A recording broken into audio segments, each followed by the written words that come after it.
Okay, so get ready for a deep dive that might just kind of flip the script on how we think about faith. Oh, yeah. We're unpacking a sermon delivered originally in Haitian Creole. Okay. And let me tell you, this is not your typical Sunday service. All right, I'm intrigued. It's raw, it's intense, Mm-hmm. and it dives headfirst into some of the toughest questions about faith. Okay. Especially this idea that belief, guarantees a smooth and comfortable life. Yeah, it's funny how that idea has gotten so ingrained, right? Like believing should mean a problem-free existence. Right, and he comes out swinging on that. Oh, yeah. Yeah, one of the first things he says is, "C'est pas pour faire gros baguette, c'est pour." Hold on, say that again? "C'est pas pour faire gros baguette, c'est pour." Yeah. Which Yeah. roughly translated means it's not about achieving great things, it's about... And, And then he just stops. wow. He leaves that sentence hanging. I like that. It's like he's forcing you to confront, why do we seek faith in the first place? Right, like what are we hoping to get out of it? Exactly. It's not a magic spell for an easy life. Which I think a lot of people wish it was. And he's not afraid to get really specific about that either. Oh, really? How so? Well, he talks about how people will preach about the power of faith Yeah. while they themselves are dealing with sickness or hardship. Oh, wow. And he's like, if faith were about willing things into existence, wouldn't everyone be living a problem-free life? Okay, he's calling out the prosperity gospel straight up. Yeah, and he even uses the term loi d'attraction. The law of attraction. And how some interpretations twist the idea of faith into a tool for material gain. Okay, so he's drawing a clear line there. He is. So if faith isn't this cosmic vending machine, what is it actually about? Right.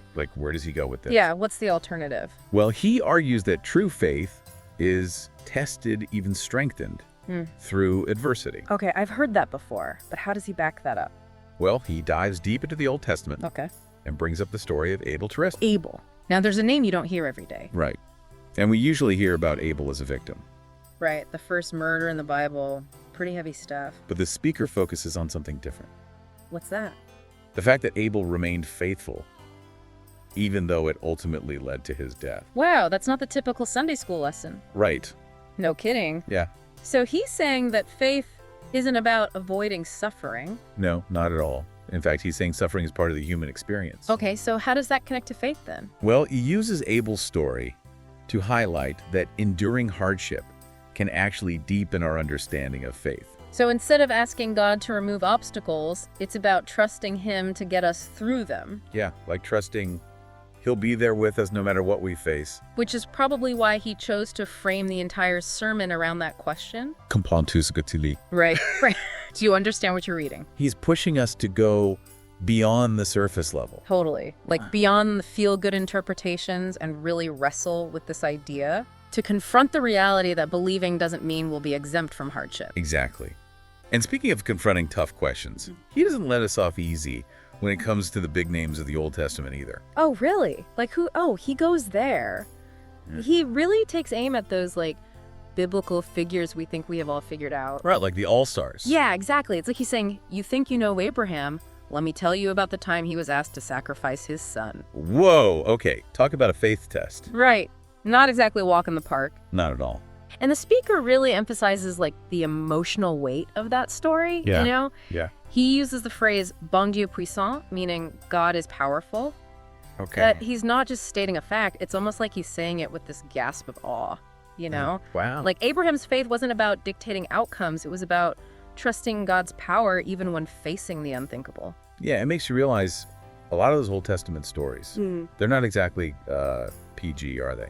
Not at all. And that's what makes this sermon so refreshing. It's not shying away from the messy realities of faith. It really isn't. Take Noah, for example. He doesn't just focus on Noah building the ark and surviving the flood.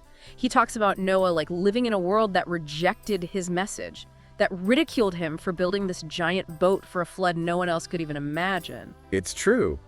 I never really thought about it like that. The years of construction, the constant doubt from everyone around him, that takes some serious trust. Just serious trust. And imagine being Noah when God says, okay, time to load up the livestock. Oh, man. You're leaving behind everything familiar, every sign that your old life even existed based on pure faith. It really puts that whole stepping out in faith concept into perspective. Right. It's not always about a promotion or a new relationship. Sometimes it's about trusting God when everything around you is literally falling apart. And that brings us to one of the most repeated phrases in this whole sermon. C'est pas par la résignation, c'est par la foi. It's not by resignation, it's by faith. He says that a lot. He does.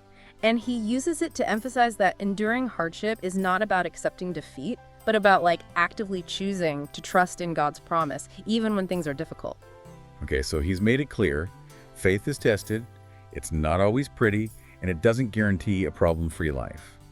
So how does this all connect to that idea of God's power, not ours? That part of the outline that really intrigued me. It's all interwoven, actually. Remember how he left that first sentence hanging? It's not about achieving great things, it's about... Yeah. Well, he keeps coming back to that idea, weaving it through each example. It's like he's building to something, a different definition of what it means to achieve through faith. Almost like he's dismantling our desire to use faith as a tool to control our lives, and instead encouraging us to surrender to a power that's bigger than us. Yes, and that's where the true meaning of comprends-tu ce que tu lis comes in. It's about understanding that faith is not about bending God to our will, but aligning our will with his. Okay, I'm starting to see it. So it's not about using faith to get what we want, but about trusting God enough to let him lead, even if it's not the path we would have chosen. Exactly. He talks about how Sarah doubted God's promise of a child, even laughed when she overheard it. Yeah. But he doesn't condemn her for it. He uses it to illustrate that even great faith can coexist with doubt, especially when we're trying to fit God into our limited human understanding. So what you're saying is it's not about never questioning or wrestling with doubt. It's about ultimately placing our trust in God's plan, even when we don't have all the answers. That's the beauty of it, right? He's presenting a faith that's real, that acknowledges the struggles, the doubts, the fears. It's not about having it all figured out. It's about taking that leap of faith anyway. It's interesting. We talk a lot about walking by faith, but this sermon is really making me feel that journey in a different way. It is. It's visceral, not just a concept, but an experience. And that's where those Old Testament stories, often relegated to Sunday school flannel boards, they become really powerful examples. He talks about Moses, but not just the parting of the Red Sea. The highlight reel. He talks about the doubt, the fear, the moments where Moses had to really dig deep and cling to faith, even when he couldn't see the way forward. It's like this sermon really peels back those curated layers of these figures. Like we hear Moses, leader of men. Right. But he had his what am I doing moments too. Right? Oh, absolutely. He even quotes Exodus, where Moses, right there in front of God burning bush and everything, says, what if they don't believe me? He's terrified, uncertain. Wow. And this speaker, he doesn't gloss over that. He says, even Moses, chosen by God, had moments of weakness. But what did he do? He trusted. He acted. Okay, so we're not talking blind faith, but active faith. Right. Trusting even when it's hard, when you're unsure. And here's the kicker. He ties this directly back to that idea of God's power. He uses a phrase that just sends shivers down my spine. Bon Dieu voulait, meaning God wanted. But he says it in the context of Moses' struggles, those moments that could have derailed everything. And it's like he's suggesting that even those seemingly difficult, messy parts, they were part of a larger divine plan. Oh, mind officially blown. Even the obstacles are part of the path, not deviations from it. Right. It challenges us to reframe how we view those moments in our own lives when things feel like they're falling apart. Maybe, just maybe, they're not signs of failure, but opportunities for our faith to be refined, for God's power to work through us in ways we can't even imagine. And that brings us back to that unfinished sentence that's been echoing throughout this entire sermon. La foi, c'est la capacité que bon Dieu peut. Faith is the capacity that God has to. It's like he's saying that faith isn't about our limited understanding or our ability to force things to happen.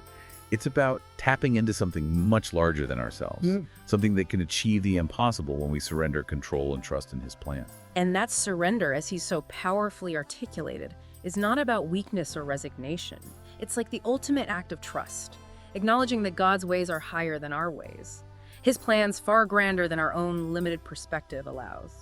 It's funny, he started by saying faith isn't about achieving gros bagailles, those big impressive things. Yeah. But in a way, by surrendering to God's plan, aren't we opening ourselves up to the possibility of something even greater than we could ever achieve on our own? Absolutely. And that's where his final words, tout ça c'est par la foi, all of this it's by faith, take on such profound meaning. The struggles, the joys, the victories, the heartbreaks, they all weave together to form this tapestry of faith, this journey of trusting in something beyond ourselves.